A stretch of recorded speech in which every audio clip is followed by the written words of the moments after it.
Information computer की हमने पिछले लेक्चर्स में जानी है। हमने देखा हिस्ट्री क्या है कंप्यूटर की, कहाँ कहाँ कंप्यूटर का प्रयोग किया जाता है और कंप्यूटर के फीचर्स कौन से हैं। इस सेशन में हम बात करने वाले हैं क्लासिफिकेशन ऑफ कंप्यूटर्स के बारे में, अर्थात कंप्यूटर का वर्गीकरण किस आधार पर किया जाता है। हम कंप्यूटर को मुख्यतः 3 आधार पर बांट सकते हैं। पहला, एप्लीकेशन के आधार पे कि किस प्रकार उसका प्रयोग किया जाए, पर्पस के आधार पे उसको प्रयोग करने का पर्पस क्या हो, और साइज़ के आधार पे उसके साइज़ के आधार पे भी हम उसको क्लासिफाई कर सकते हैं। तो मुख्यतः 3 तरह से कंप्यूटर का वर्गीकरण किया जा सकता है। क्लासिफाई कंप्यूटर को 3 तरह से किया जा सकता है। सबसे पहले बात करते हैं एप्लीकेशन के आधार पे। कंप्यूटर किस तरह से प्रयोग किया जाएगा, इस आधार पे हम एप्लीकेशन के आधार पे कंप्यूटर को बांट सकते हैं 3 भागों में। पहला एनालॉग, दूसरा डिजिटल और तीसरा हाइब्रिड। सबसे पहले एनालॉग कंप्यूटर की बात करते हैं। ऐसे कंप्यूटर जो भौतिक मात्राओं को माप लेते हैं, जैसे बाहर का टेम्परेचर, हवा का प्रेशर, ये सब चीज़ें मापते हुए उन्हें एनालॉग डिवाइसेस की ज़रूरत रहती है। तो ऐसे कंप्यूटर को एनालॉग कंप्यूटर कहा जाता है। एनालॉग कंप्यूटर का प्रयोग जो रहता है मुख्यतः साइंस और इंजीनियरिंग की फील्ड में ज़्यादा किया जाता है। उसका रीज़न ये है कि कंप्यूटर ये जो अनुमान प्राप्त करते हैं, जैसे हवा का प्रेशर है या टेम्परेचर है बाहर, उन सब के लिए उसे साइंटिफिक इंस्ट्रूमेंट्स का प्रयोग भी करना पड़ता है। इसका एक एग्जांपल एक पेट्रोल पंप पे लगा हुआ एनालॉग कंप्यूटर, जिसमें पंप से निकलने वाले पेट्रोल की मात्रा को बताया जाता है। उसको वो लीटर में कन्वर्ट करके आपको स्क्रीन पे दिखा देता है, और फाइनली उसके साथ प्राइस जुड़ा होता है, तो नीचे की तरफ प्राइसिंग भी कैलकुलेट करके खुद ही बता देता है। थर्मोमीटर, स्पीडोमीटर एनालॉग कंप्यूटर के ही एग्जाम्पल हैं। दूसरा जो एप्लीकेशन आधार पे कंप्यूटर है वो है digital computer. Digital computer high speed programmable computer है, जो आजकल हम लोग प्रयोग भी करते हैं। जैसे मैथमेटिकल कैलकुलेशंस को करना है अगर हमें, तो हमें डेटा और इन्फॉर्मेशन का प्रयोग करना पड़ेगा। ऐसे केस में डेटा और इन्फॉर्मेशन को स्टोर किया जा सकता है। जब कोई कमांड या इनपुट दिया जाता है तो वो उस डेटा और इन्फॉर्मेशन को मशीन लैंग्वेज में कन्वर्ट कर देते हैं। मशीन लैंग्वेज यानी कि बाइनरी लैंग्वेज, 0-1 से बनी हुई लैंग्वेज रहती है, इसीलिए इसे बाइनरी सिस्टम भी कहा जाता है इस लैंग्वेज को। आज के युग में जो डिवाइसेस चलती हैं, जैसे डेस्कटॉप कंप्यूटर, पर्सनल कंप्यूटर यानी कि आपका पीसी, लैपटॉप, मोबाइल, ये सब डिजिटल कंप्यूटर के एग्जाम्पल्स हैं, जहाँ पे आपको डिजिटली इंफॉर्मेशन को प्रयोग करके दिखाया जाता है। आपको इनपुट दें, उस पर कंप्यूटर कार्य करेगा या मोबाइल कार्य करेगा आपका, और वापसी पे आपको उसका आउटपुट देगा। तो ये बेसिकली डिजिटल कंप्यूटर का एग्जाम्पल है। क्लासिफिकेशन ऑफ कंप्यूटर में एप्लीकेशन के आधार पे तीसरा जो कंप्यूटर रहता है वो रहता है हाइब्रिड कंप्यूटर। हमने एनालॉग कंप्यूटर देखा, डिजिटल कंप्यूटर देखा, हाइब्रिड कंप्यूटर इन दोनों का मिला जुला रूप है। यह एनालॉग कंप्यूटर की तरह भौतिक मात्राओं को मापेगा, फाइनली उन्हें नंबर में चेंज करेगा, और डिजिटल कंप्यूटर की तरह फिर से डिजिट्स के रूप में कंप्यूटर तक ले आएगा। उसके पश्चात उस डेटा को हम प्रयोग करते हैं। तो एक तरह से दोनों की विशेषताएं इसमें शामिल रहती हैं। इनपुट प्राप्त करना एक एनालॉग कंप्यूटर की तरह, और डेटा प्रोसेस करना एक डिजिटल कंप्यूटर की तरह। इसका एग्जाम्पल जैसे किसी पेशेंट्स के सिम्टम्स को टेम्परेचर या ब्लड प्रेशर के साथ मापते हैं हम, यह काम एनालॉग कंप्यूटर के द्वारा किया जा सकता है या एनालॉग डिवाइसेस के द्वारा किया जाता है। बाद में ये जो हमें डेटा मिला है टेम्परेचर और ब्लड प्रेशर के रूप में, हम डिजिटल कंप्यूटर के रूप में इसे कन्वर्ट करते हैं डिजिट्स में, और इस तरह से पेशेंट के हेल्थ में आए हुए जितने भी चेंजेस रहते हैं उससे हम उसकी एक रिपोर्ट तैयार कर सकते हैं। मेडिकल फील्ड में ईसीजी, डायलिसिस मशीन, इस सब का एग्जाम्पल है। तो इसका अर्थ ये हुआ कि पेशेंट से जो जानकारी ली गई वह एनालॉग आधार पर ली गई, जैसे उसका ब्लड प्रेशर मापा गया या उसका टेम्परेचर चेक किया गया। फाइनली उस डेटा को कंप्यूटर तक एक डिजिट्स में कन्वर्ट किया गया, जो डिजिटल कंप्यूटर का पार्ट रहता है। उसके पश्चात पेशेंट्स की एक रिपोर्ट तैयार की गई और एक डेटा को एनालाइज किया गया। हाइब्रिड कंप्यूटर इन कार्यों को बड़ी आसानी से कर पाता है। तो ये था हमारा पहला एप्लीकेशन के आधार पे कंप्यूटर का क्लासिफिकेशन। अगर हम कंप्यूटर को पर्पस के आधार पे क्लासिफाई करें यानी कि बांटे, तो फिर हमारे पास 2 तरह के कंप्यूटर रहते हैं, जनरल पर्पस और स्पेशल पर्पस। जनरल पर्पस की बात करें, वो कंप्यूटर जो मोस्टली सारे कार्य, नॉर्मल कार्य जो कर लेता है, जनरल कार्य, उसे जनरल पर्पस कंप्यूटर कहते हैं। जैसे हमारे पास इलेक्ट्रॉनिक गैजेट्स हैं आजकल, मोबाइल है, लैपटॉप है या हमारा पीसी है, जो हमारे डेली रूटीन के कामों में हमारी हेल्प करते हैं। आपको प्रिंट आउट लेना है, कोई बायोडाटा टाइप करना है, कोई स्प्रेडशीट यानी कि एक्सेल शीट तैयार करनी है, नॉर्मल कार्य जो करने हैं वो जनरल कंप्यूटर बड़ी आसानी से कर लेता है। तो इस तरह के जो डे टू डे रूटीन के कार्य हम जिस कंप्यूटर में कर पाए वो जनरल पर्पस कंप्यूटर कहलाएगा।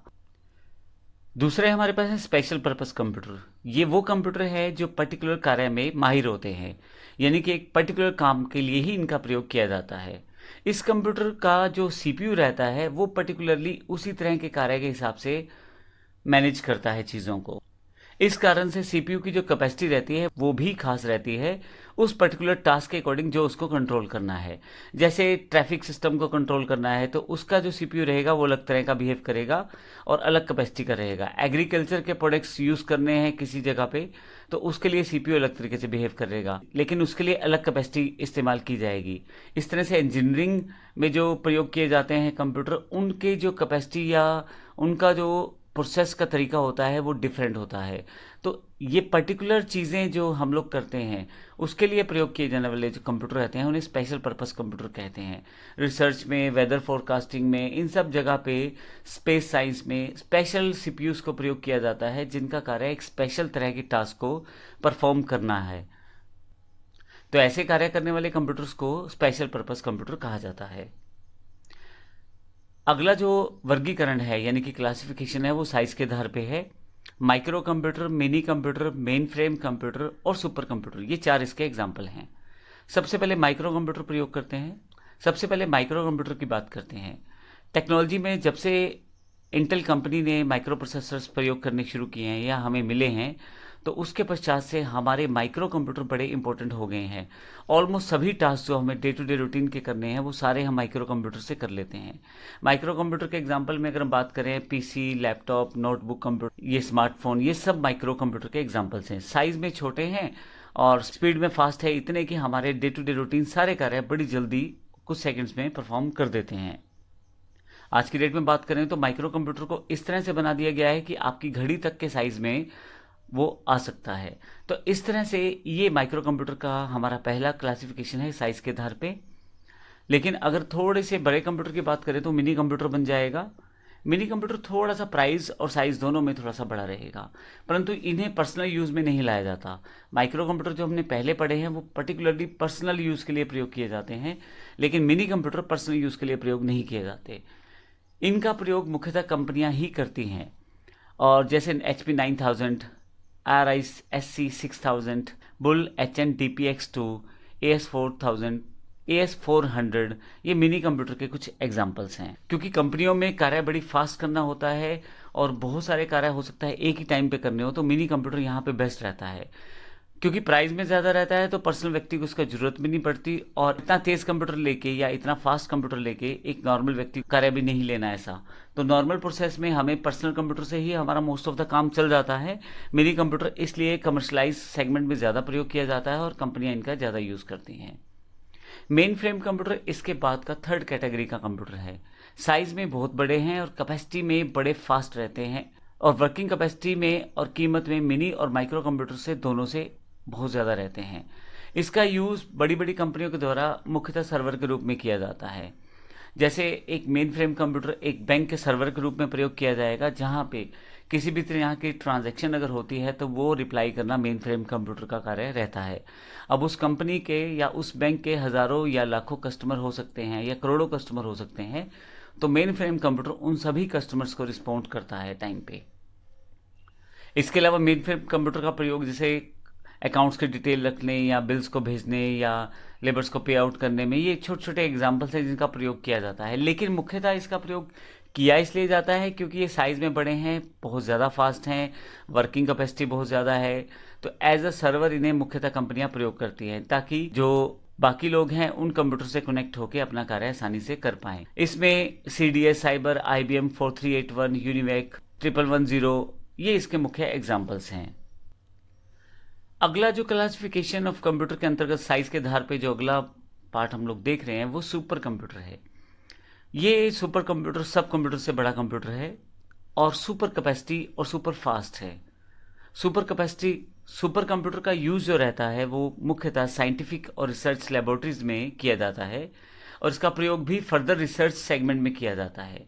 एग्जाम्पल जैसे वेदर फोरकास्टिंग है, या कुछ प्रोडक्शन क्वालिटी, या कुछ क्वालिटी प्रोडक्शन है, या कुछ एनिमेशनल इमेजेस को बनाना है। तो ऐसे कार्यों के लिए सुपर कंप्यूटर का प्रयोग किया जाता है। बहुत ही टेडिशियस टास्क रहते हैं और ये नॉर्मल टास्क नहीं रहते, पर्टिकुलर टास्क रहते हैं। तो सुपर कंप्यूटर इतने बड़े बड़े टास्क को बड़ी अच्छी तरह से परफॉर्म करता है। भारत में परम कंप्यूटर का 12th फॉर्म जो है वो परम 10,000 है। असल में ये हमारा एक सुपर कंप्यूटर है इंडिया का। क्रे 2, NEC 500 ये सुपर कंप्यूटर के अन्य एग्जाम्पल्स हैं।